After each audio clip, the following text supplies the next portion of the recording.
Welcome to Rati's home kitchen. আজ share করব মাটনের স্বাদে চিকেন রান্না।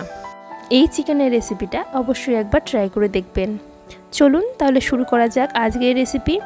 প্রথমে এখানে নিয়েছি 1 কেজি মতো চিকেন, দিয়ে দিচ্ছি এর মধ্যে টক দই, দিয়ে দিলাম এর মধ্যে পেঁয়াজ কুচি। এবার এখানে একটা মশলা বানিয়ে নিচ্ছি, দিয়েছি রসুন, কাঁচা লঙ্কা, শুকনো লঙ্কা আর আদা কুচি। এবার এই মশলাটার মধ্যে দিয়ে দিচ্ছি,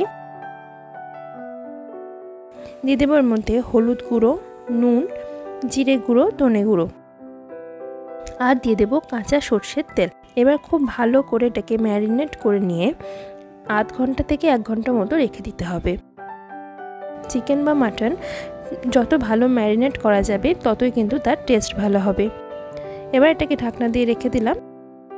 এটা একদম প্রেসার কুকারে বানাবো। এবার তেলের মধ্যে ডুমো ডুমো করে আলু কেটে আলুগুলো ভেজে তুলে রাখছি।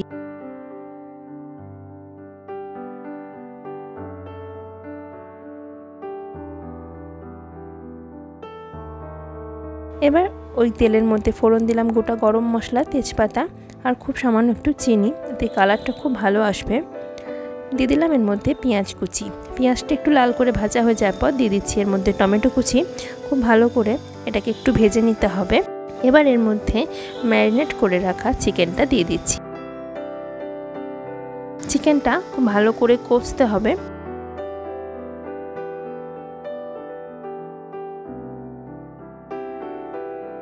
আপনারা চাইলে এখানে লাল লঙ্কার গুঁড়ো ব্যবহার করতে পারেন, আমি এখানে লঙ্কার গুঁড়োটা ব্যবহার করছি না।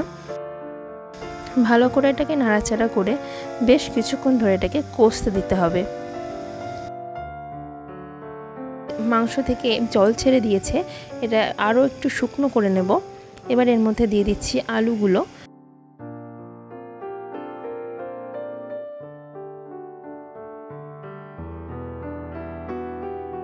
মশলাটা একদম শুকনো হয়ে আসবে ততক্ষণ এটাকে কষাতে হবে।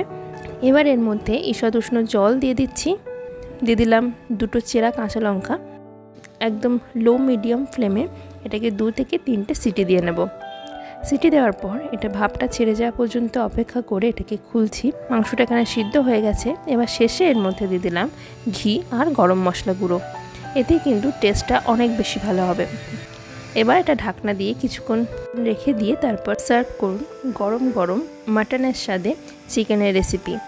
এই রেসিপিটি কেমন লাগলো জানাতে ভুলবেন না। আমার রেসিপিগুলো আপনাদের কেমন লাগে অবশ্যই জানাবেন। ভিডিওটি ভালো লেগে থাকে তাহলে অবশ্যই চ্যানেলটাকে সাবস্ক্রাইব করবেন, ভিডিওটিকে একটি লাইক করবেন এবং পাশে থাকা বেল আইকনটা অবশ্যই প্রেস করবেন নিত্য নতুন রেসিপির আপডেট পাওয়ার জন্য।